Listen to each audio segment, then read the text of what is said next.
I'm Brittany. I'm a licensed elementary school teacher, but right now I'm staying home with my 2 kiddos to homeschool them and run my business. And today we're going to talk about repurposing learning tools.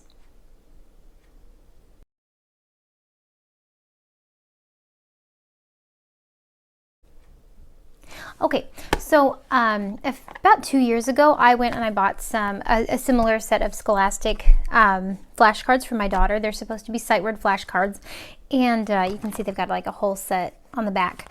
And I went to Barnes & Noble and picked them up and thought, wow, these have some pretty good, basic sight words on them. I usually use Fry's first 100 words, but they're words even if you don't have the list. You can find Fry's list online for free. But even if you don't use something like that, you can recognize the words that we use every day more than any other words, like a, and, the, and, at, on. So anyways, I bought them for her and she was not ready for them. She is now to the point where we're getting ready to be able to use things like this. Because she's an emerging reader now, she's learning how to decode, she's learning to memorize. She's got a phenomenal memory. She's really memorizing some of her sight words.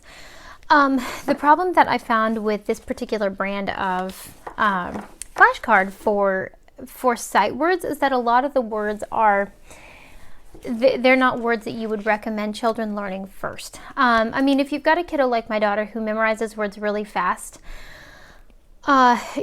I think the way that I understand it is she sees words as pictures. She memorizes faster than she decodes, which that's just her learning style. There's actually a book that I'm going to be doing a review on called I think it's The Upside Down Learner. I will put that link in the blog post notes. But she sees words as pictures. She doesn't see them as little pieces, that you need to decode. For example, if you made a picture out of Legos. If you've seen one of those Lego mosaics where they put all the little pieces and then it forms a big picture, they're super cool. My daughter would look at it and she would see the big picture. Where some children might not be able to see the big picture, they might not make out the nuances, they would just see that little pieces of Lego were in there. My daughter sees the whole picture. She has a harder time with having to take things apart. It's not that she can't, it just doesn't come as naturally to her as the whole thing. And she's one of those kids that if I show her a whole word, she's been writing her name since she was 2, because she sees her name as a picture. So it's easier for her just to copy it. And that's not anything bad. That's just how she learns. It's not how I learn. I'm a linear learner. My daughter is not. She will have a hard time sometimes with the lower level stuff, but the higher level concepts are way up here. And again, I feel like we undervalue that kind of learner in our world. The way public schools generally teach is in the linear direction. Not all kids learn in a linear direction.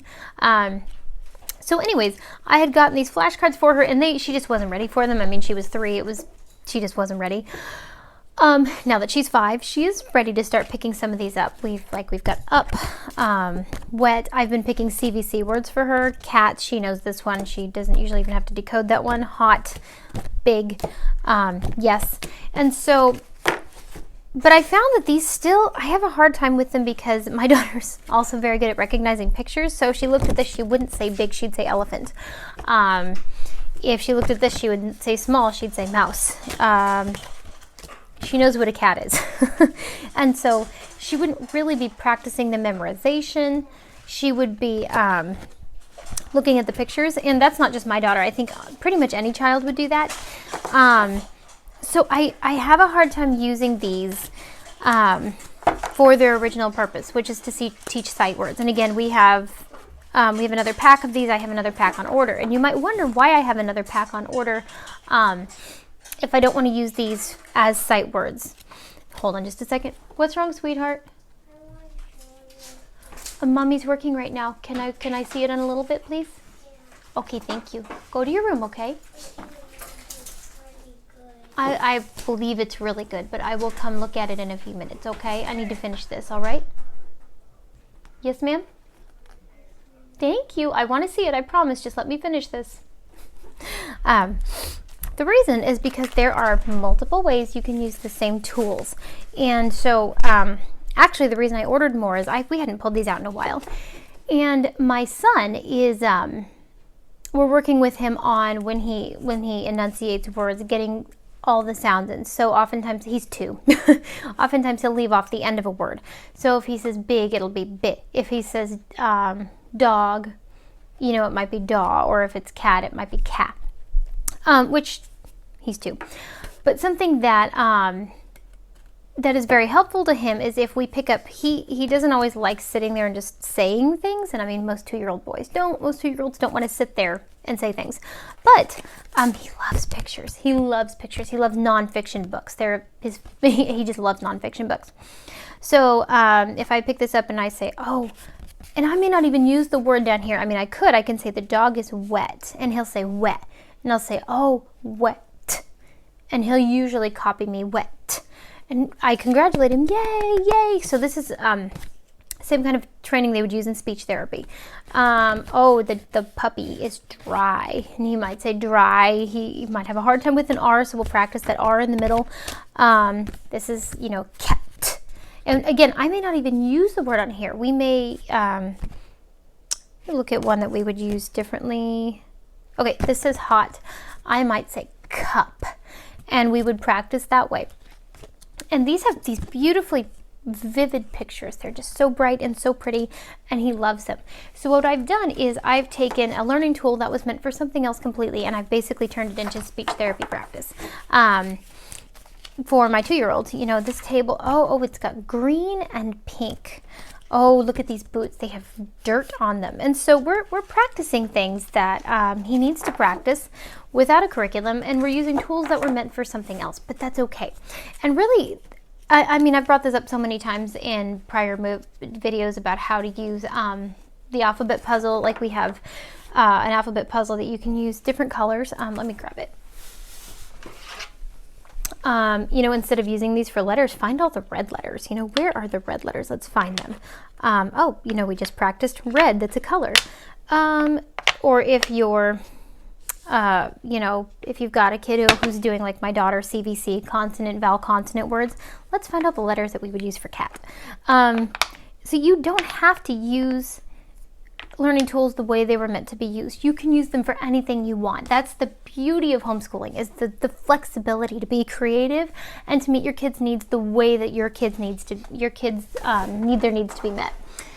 Okay, so another way that I'm using these for my daughter is now we're decoding with these, because I will say there are a bunch of words in here that are not CVC, like loud. She's not ready to read loud yet. We're not doing, you know, many blends. The only blend we've really talked about is TH for the word the. We're not doing long vowels yet with, you know, E's on the end. But they do have a lot of very basic consonant, vowel, consonant, consonant, vowel, consonant words in here. So we've been practicing decoding, which if you're not familiar with the term, decoding is simply sounding it out. My daughter really didn't want to do this today, and I told her so she's obsessed with penguins in Madagascar. And so I told her there's the wolf in there who's played by Benedict Cumberbatch, and she's kind of obsessed with him. And so I said, pretend you're a secret agent like the wolf. And you know, you have to find out where the bad guys are, but to do that, you have to read these. You have to decode them because it's like a secret message. She got way more excited than she would if I just sat down and said, we're going to sound these out. You don't have to do that, but if you know that there's a way to your child's heart, then follow it. So today we practiced with up. And what I've been doing is I've been covering the picture, because my daughter, again, she's a big picture person, so she will always go to that picture before she will go to the word. So I've been, you know, I sit across from her and I cover it up and I say, okay, you know, we're going to, you know, I want you to, what sound does this letter make? And what sound does this letter make? Okay. And so she'll make them. So we'll say up, and I'll say, okay, we're going to stretch those out. I call it stretching. So that's where she goes up, because we've stretched the sounds, but we have put them together. And then we'll say, okay, say it faster now. Up. That's how we're practicing. So we've up, we're not doing down yet. That's too hard. We did sit. We did hat, car, bed, run, not sleep, I think I pulled them all out. I think the rest are harder. So that's what we're doing. We're using these as just another way to practice decoding. Because we practice decoding with the letter unifix cubes, and I've showed those before. We practice it with me writing them on a whiteboard. We practice it, you know, when we look at picture books, and I'll be reading and then I'll stop and I'll point to a word and say, what's this word? You know, we do that, all that sort of stuff. So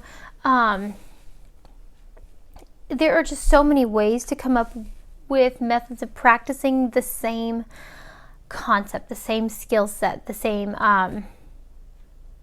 you know, whatever you're focusing on, whether it's math or reading, when they're little. Now, when you get older, I mean, there's only so many ways you can practice geometry, you know, proofs. You can only find so many ways to practice a proof.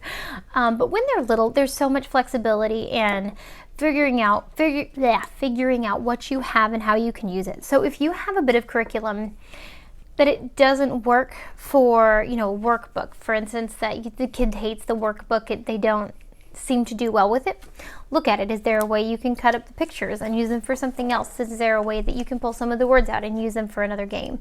Can you use the words in the picture book but come up with another way to practice them? So a guide for you, like you know, a teacher's handbook for the parent, while giving the children a better way to practice. I'm not a huge fan, honestly, of curriculum that uses lots of worksheets for kiddos through first grade, really. Even second grade. In second grade, you need worksheets, but I still think you can have too many. There's so many easier ways to practice skill sets without forcing the child to sit there and do a million worksheets. So that's just a quick little video today. It's not going to be as long as usual, but again, if you have learning tools in your arsenal that you're not, sorry, I have like allergies today, super itchy. Don't worry, I'm not going into public. I'm not going to be touching people with my hands. Yay, COVID-19. But if you have a way to take what you have and repurpose it, more power to you. All right, well, if you have any questions, please ask. And I apologize, in my prior videos, I was giving you the email, brittanyperl@gmail.com. That's not right. It's Brittany, Perl, Perl, teach@gmail.com. And I apologize for that. I'm not kidding when I say at least 5 emails, I think now, because I have different, I have my author emails because I write books. I have this, I have an old platform that I'm trying to get rid of. It's really in my personal one. It's really easy to give out the wrong one. So yeah, don't email that one. Email if you want to ask me something, brittany.perl.teach@gmail.com. You can go to my website, brittanyperl.com. That's BRITTANYPERL.com. And I have resources, I have links, I have all these videos embedded in blogs, and you can, you know, sometimes get a little bit more out of the blogs because I add a little bit to those. I do link the resources that I recommend. They are affiliate links, but that doesn't charge you anything extra. It just means that if you buy it using that link, I get a little bit of the money from Amazon, kind of as a way to say thanks for, you know, sharing the link. So yeah, that's just a little notice there. You can join my group. I have a group on Facebook, and I will put that link as well. I have a Facebook page, so you can follow me. And subscribe, so you make sure you get the videos, and like if this was helpful. I hope that this is something you can use in the future. Again, please ask if you have any questions. I'd love to get to know you, and I will talk to you later.